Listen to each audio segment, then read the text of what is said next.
for people who expected to play against a lot of cash tier mirrors. Lance is really good to protect your Rise Heart from a Book of Moon, for example. So that never really came into the foray again. We haven't really seen a lot of Kaijus, I think, played either.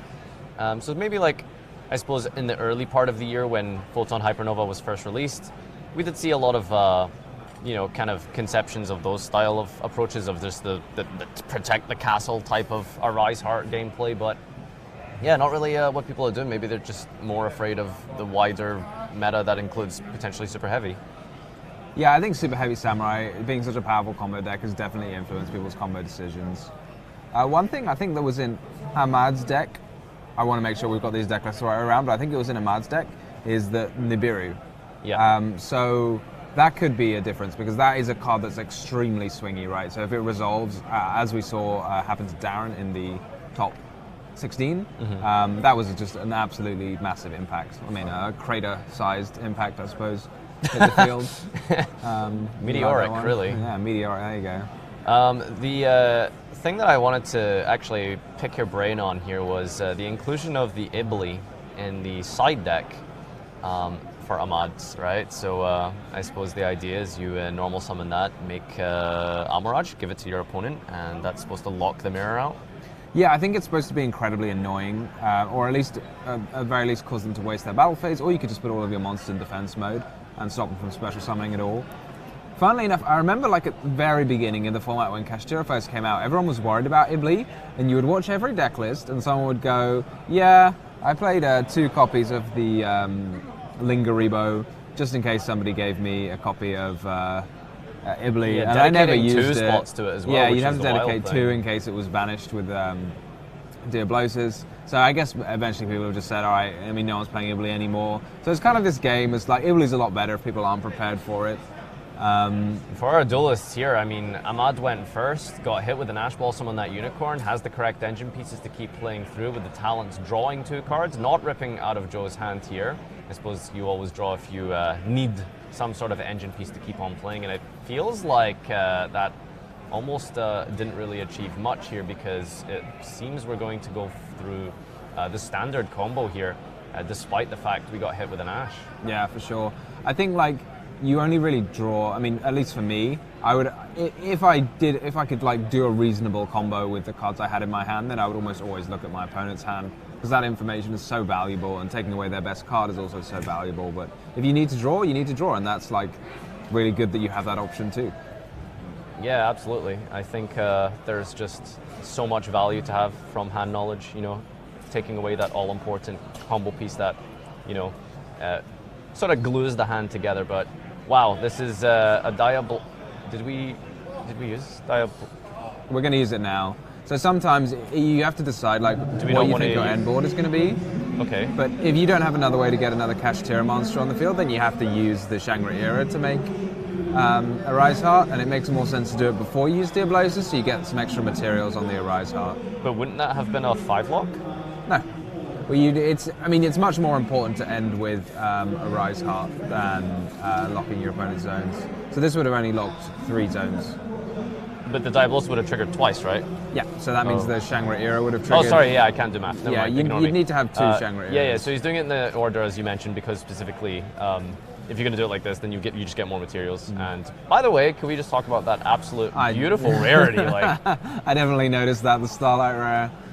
Rise Heart. Ahmad's clearly a huge fan of this deck. Otherwise, they're picking up a Starlight, a Rise Heart. Wow, fantastic. Anyway, Joe is going on his turn 1 here, despite losing the Ash Blossom. We are down to 5. Ooh, Book of Moon. So Ahmad got to banish 2 cards from Joe's extra deck, one with the Unicorn and one with the Diablosis. So yeah. I didn't see what his first hit was. It looked like the second hit was Diablosis, which is a bit of a strange choice, but maybe I was seeing it wrong. It might have been in a Rise Heart or a Zeus. To be honest, I don't trust my eyes anymore now that I think about it, because Diablosis would be a really strange choice going second. So that's what I thought it was, but it might have been upside down. The idea behind hitting Rise Heart when it's at 3 is it's a bit much, right? But then if you can get 2 of them out of the extra deck, then it starts to become a little hairy for your opponent. Exactly. So Ahmad here, he's just counting Joe's face down card. So he's thinking, so this Book of Moon targeting the Arise Heart. If you were to chain the Arise Heart, which it looks like he's going to do, targeting the Book of Moon, you banish it face down, and that will trigger the Diablosis, and then you can banish like a ton more cards from your opponent's deck. And again, like banishing cards from your opponent's deck, it doesn't seem like much, but then like when you banish a lot of cards, it can become a bit worrying. So there's 1, 2, 3, 4, 5, 6, 7, 8, 9, 10, I think. That sounds right. So there's going to be 10 more? Yeah, 10 more. Yeah. I think Kashtira is perfectly capable of playing with only half of its deck, to be honest, but it really depends. Like, if you're unlucky, you could lose like 3 unicorns or something like that, and that could be a real pig to deal with. Yeah, that's kind of the problem, is the multiples, right? It's not so much losing like 1 or 2 copies of a bunch of cards. It's like if you hit all 3, but definitely not unicorn, as that's been in Joe's opening hand here. Yeah, I mean, to be fair as well, you're not really going to do anything with the Arise Heart other than, you know, it's already been Book of Moon, so it's not going to do anything else this turn, so you might as well get the banish off.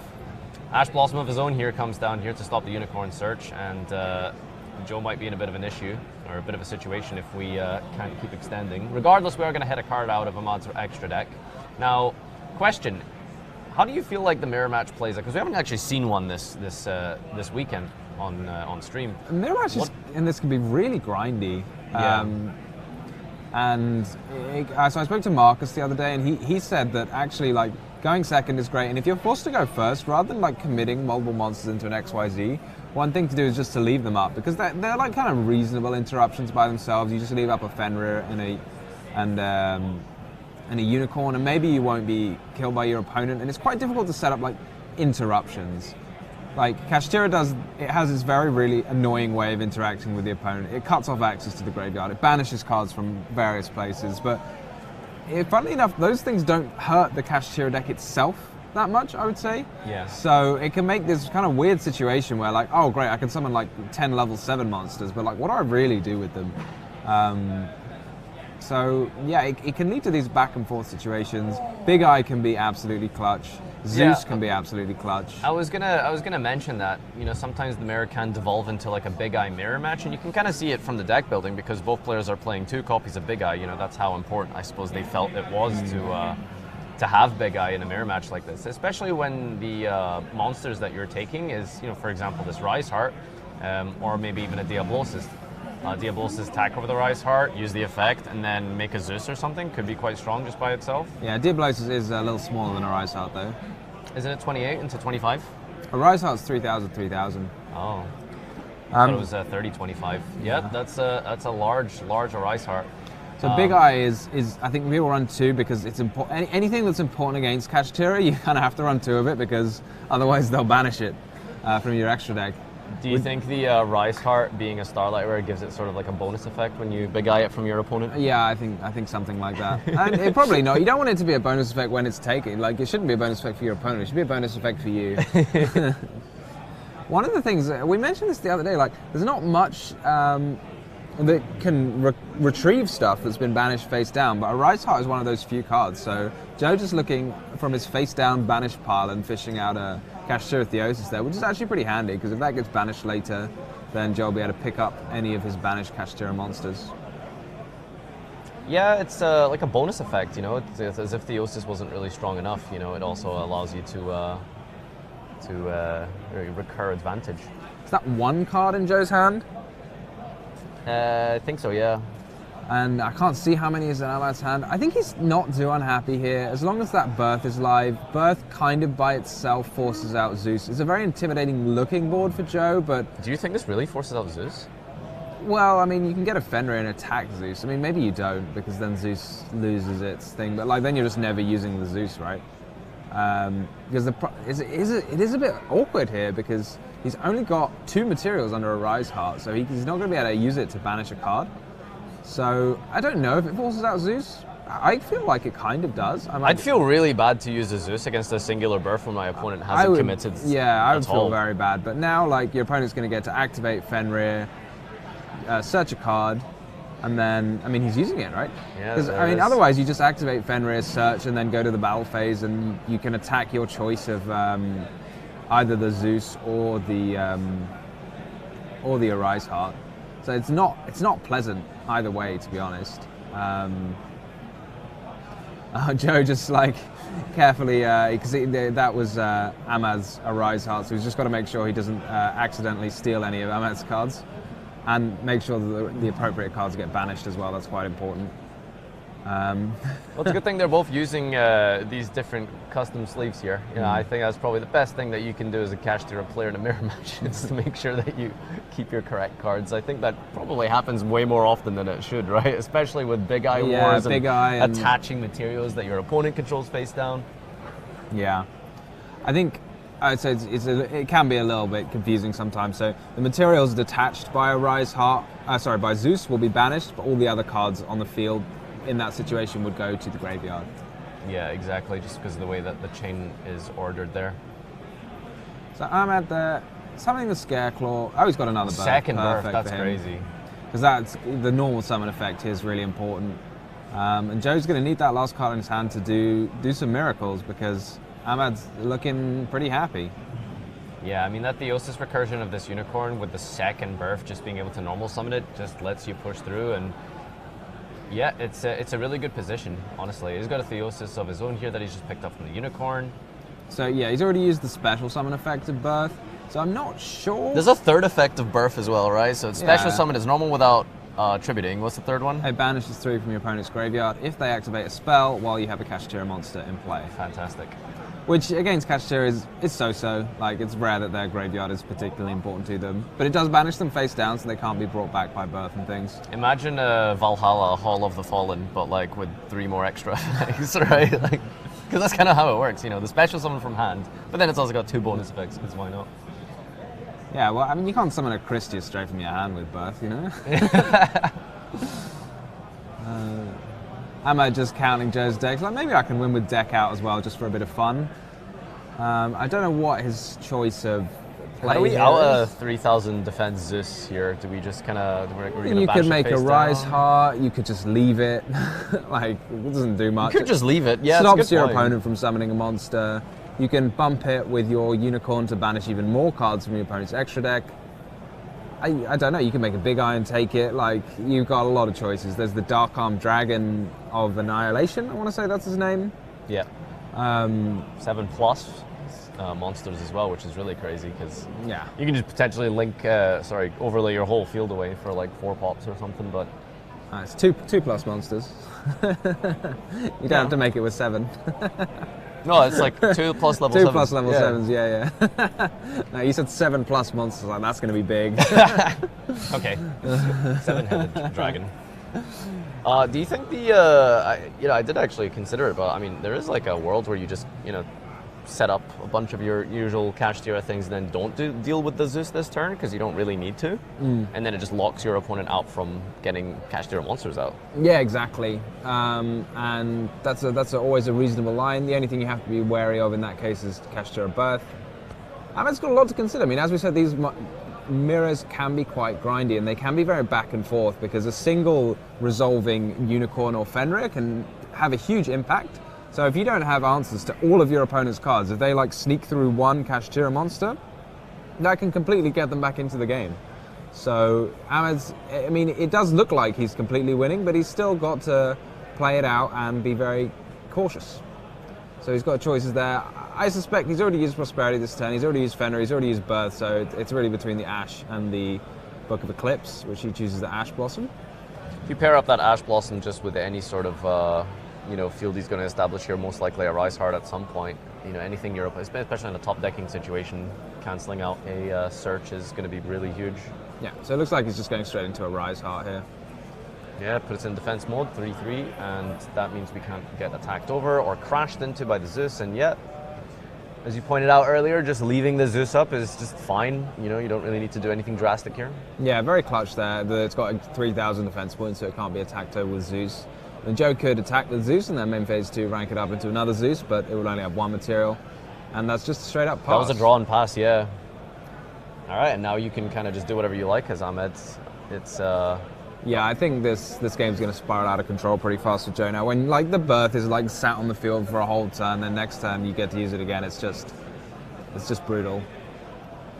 Just wondering if Joe's trying to hang on to this duel for a little bit longer than necessary at this stage. Yeah. But I mean, it's the top four. Like, you got to squeeze out every winning chance you might have. I suppose, but you know, time is a factor as well. Time is definitely a factor. That's the thing. Time does not change in Top Cut. It's still 45 minutes, right? Yeah, I think so. Yeah. You've still only... I mean, you may just want to see more of your opponent's tech choices the longer the game goes on. Yeah, getting as much information as possible is really valuable because you don't know if there's like potentially Nibiru's in there, which Ahmad does actually play, but I don't think we've seen it revealed in any shape and form this game. Yeah, he didn't reveal it off of the Prosperity, for example. I mean, this should be like, it looks like a very routine 8,000 damage for Ahmad should come down. I mean, for example, he could like just his normal summon a unicorn, special summon a unicorn with Birth and then banish the Zeus, and that's 8,000 right there. But, you know, I suppose you can dot your I's and cross your T's and make sure you play around all of the possible things. I mean, as long as you don't do something as crazy as summon 5 monsters and let your opponent Nibiru you, then I think you're golden. All right, finally dealing with that Zeus with the Rise Heart banishing face down. And then getting to a special Big summon. Bang. Yeah, Big Bang. So it's pretty powerful, isn't it, this like Rise Heart? Even though it doesn't like say it on the card that it gives you a ton of extra gas, it kind of does by virtue of like reattaching those Theosis and Big Bangs that are in your banish pile, and then you can like reuse those. And this is like a lot of damage. Yep. Double Unicorn, Rise Heart, and Scareclaw, all doing more than 8,000 damage for this. So Ahmad takes down a convincing game one, I think. You know, it was. I feel like he was pretty much in control of that duel, and it worked out quite well for him. It was back and forth, but I think maybe those 2 extra draws from talents are particularly useful. I think, yeah, like Kashtira Mirrors can be very grindy, and we saw that there. So, I mean, well done to Ahmad. He kept his cool. I mean, again, it looked like, you know, when your opponent ends their turn with such an imposing field, like a Zeus, a Rise Heart, you know, you might be a bit worried, but Ahmad was not at all worried. He just played his turn and said, you know, actually, that's not very strong. And kudos to him. Yeah, so the more kind of weaker hand traps, I suppose, in the mirror match would be something like Ash Blossom. It feels like really bad to kind of activate those, because even if they resolve, like Talents is really popular right now, like very, very popular. And we can see 3 copies in both players' deck lists, so maybe you just side out those Ash Blossoms. Potentially, yeah. It's also, you know, keen to point out that there's sort of the heavier anti Kashtira cards that Ahmad's running here with the Book of Eclipses, rather than also playing alongside the Book of Moon, whereas only Book of Moon is being played by Joe here. Now, I wonder how much, say, Eclipse will factor in going second, because, you know, a full field of Kashtira monsters, if you just have your opponent go all in, you know, not playing too many hand traps, as Ahmad's running here, something like Eclipse or a Nibiru at the right time, I think could be really detrimental. Yeah, I mean, Ahmad's got those big power cards in the form of Nibiru and Book of Eclipse, and he's got that 3rd copy that he might side in. Although, having said that, again, we probably sound like a broken record at this point. Some Kashtira players prefer to go second, especially in the mirror. So, I mean, it would be a very heads-up play to side in those Iblis when your opponent gets to choose, but that could be a bit of a mind game. I would be here for it if he had those Iblis in his I was actually going to ask if you would bring in Ibli going second anyway, potentially. Probably not, but I mean, not if you could expect to go second, but maybe you expect to be made to go first. But you don't know, so it's always going to be a tough decision to make.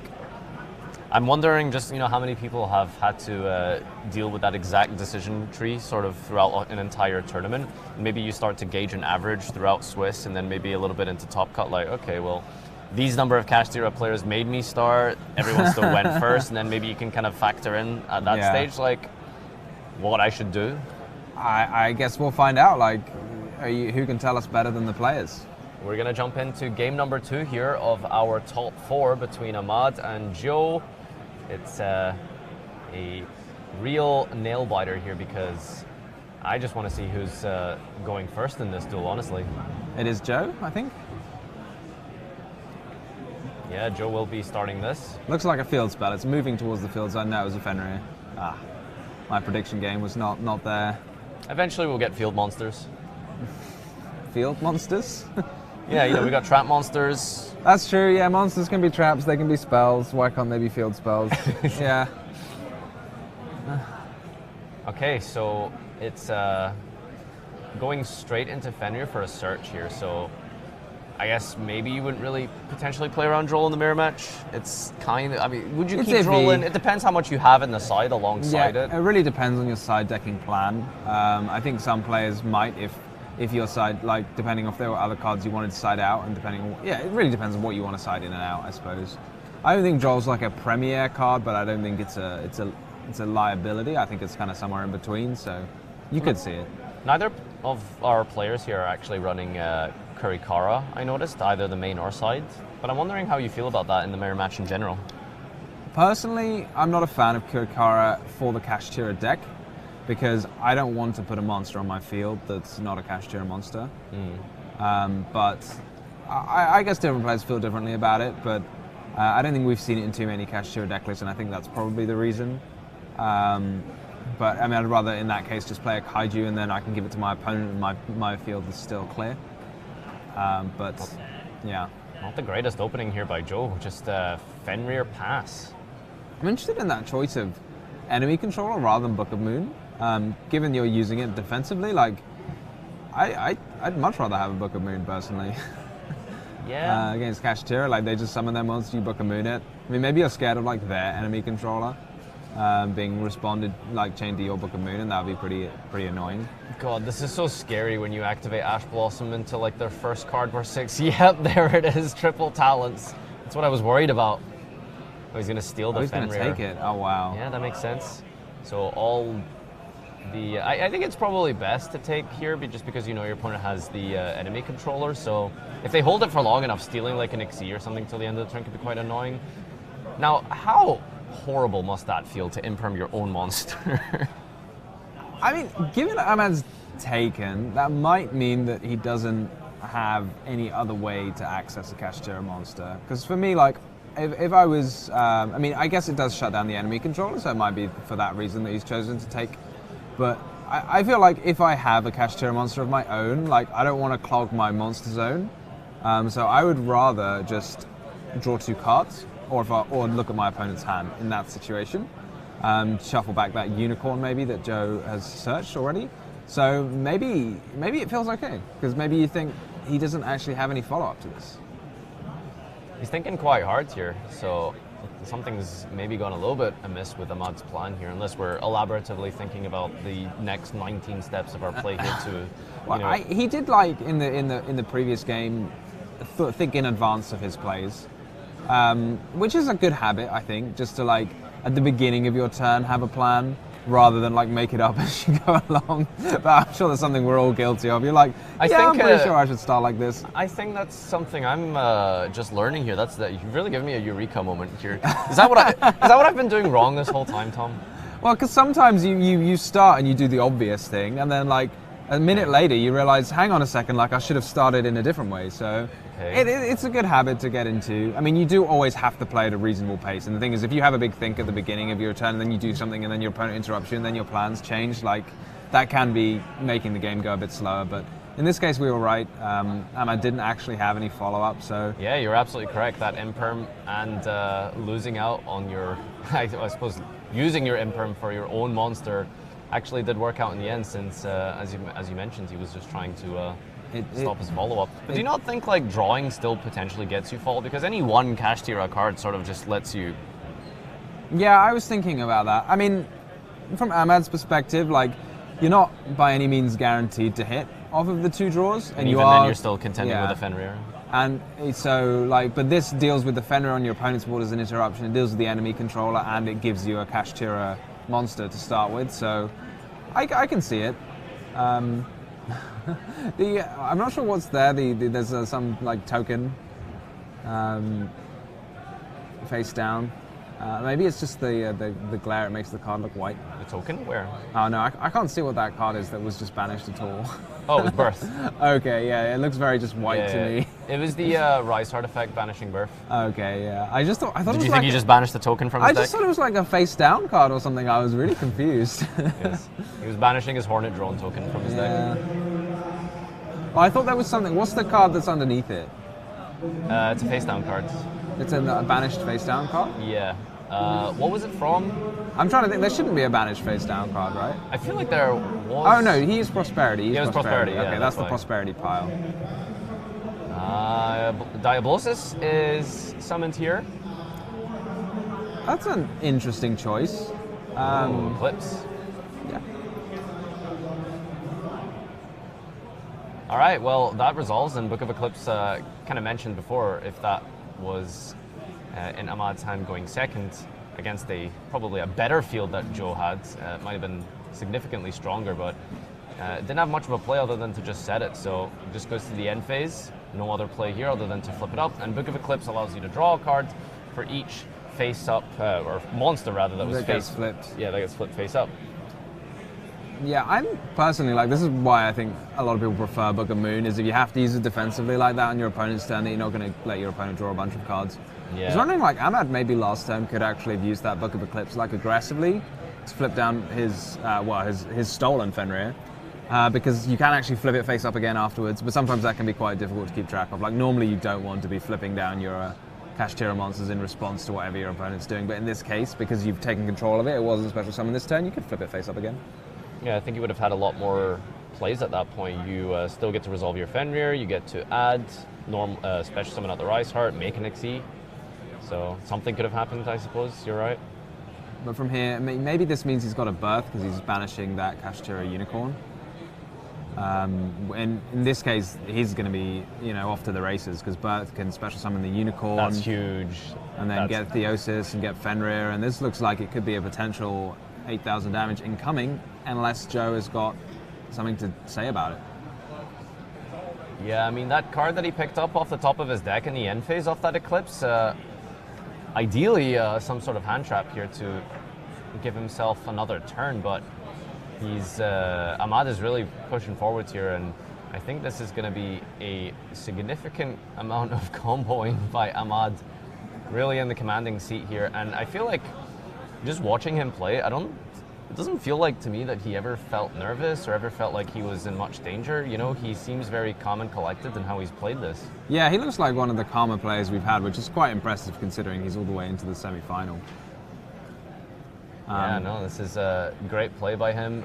Every move he makes feels like he's doing it with such confidence. He has actually normal summon. That was one thing that I'd missed. So he's not going to get to use that birth effect to normal summon level 7 because he has to normal summon the Rise Heart. The Rise Heart at the beginning of the turn.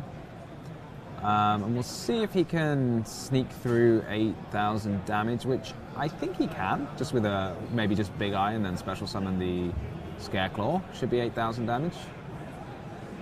There it is. Big Eye for all of his max rarity, by the way. Just saying. Real flexing with that ultimate Big Eye and Starlight, the $1 million extra deck. Yeah, Scareclaw banishing Fenrir here, gets to bring that back with Birth next turn, if there is a next turn. Diablosis into attack mode and battle phase time. I mean, maybe an impermanence on Scareclaw Kashtira would make Joe survive an extra turn because it would stop it from being able to attack while it's in defense mode, but if there's nothing, that should just be the game. This is the final moments, when you're just looking at your opponent, just waiting for them to accept. Shall we proceed? Is this enough? Joe just making sure. It's always worth counting. You don't want to... Yeah, there it is. Wow, 2-0 by Ahmad taking down the Kashtira mirror match. What an incredible display. Ahmad really played that so well, and he looked really comfortable. Yeah. I suppose Joe didn't open very well this game at all, Fenrir just the pass. Fenrir, yeah. No, that was really well